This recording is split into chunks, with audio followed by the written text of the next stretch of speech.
พิธีประกาศห้ามห้องเมืองพะวงแขวงอัตตปือเป็นเมืองจัดตั้งปฏิบัติกระบวนการสังคบครัวและบ้านสามัคคีปองดองได้จัดขึ้นในวันที่29 พฤษภาคม 2565ที่สโมสรของเมืองดังกล่าวโดยเป็นเกียรติเขาหัวมิตรสหายนางบุญนานบุญแสงคณะประจำผักแผงหัวหน้าคณะจัดตั้งแขวง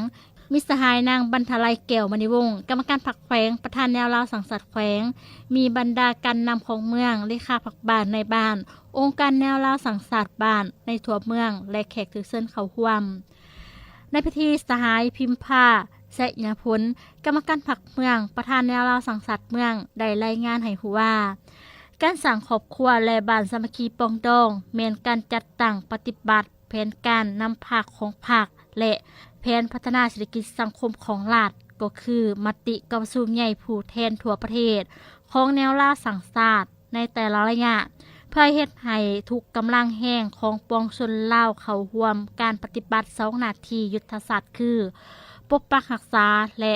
สร้างสร้างพัฒนาประเทศชาติเพื่อหัดแน่นความสามัคคีปองดองให้เป็นปึกแผ่นของประชาชนลาวบรรเทาทุกสันคนศาสนาเพศไว้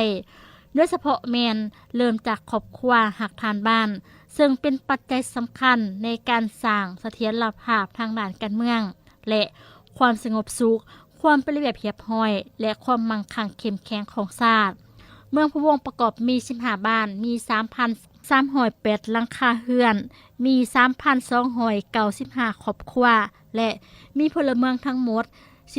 17,074 คนยิง 8,357 คนประกอบมี7ชนเผ่าในนั้นชนเผ่าเป้าความเอา95ชนห้อยของพลเมืองทั้งหมดแต่ละชนเผ่าล้วนแต่มีหิตของประเพณีภาษาปักเว้าแตกต่างกันและอยู่ร่วมกันอย่างอบอุ่นมีความสามัคคีปองดองกันในระยะการเคลื่อนไหวเวียกงานขบวนการสร้างครอบครัวและบ้านสามัคคีปองดองแต่ปี 2017 หา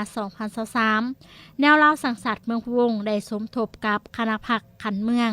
อำนาจการปกครองขันบ้าน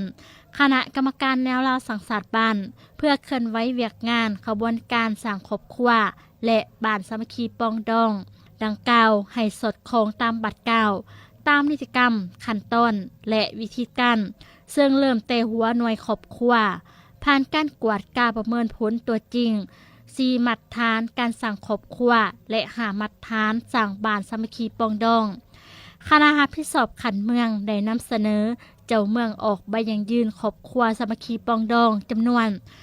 2,983 ครอบครัวเท่ากับ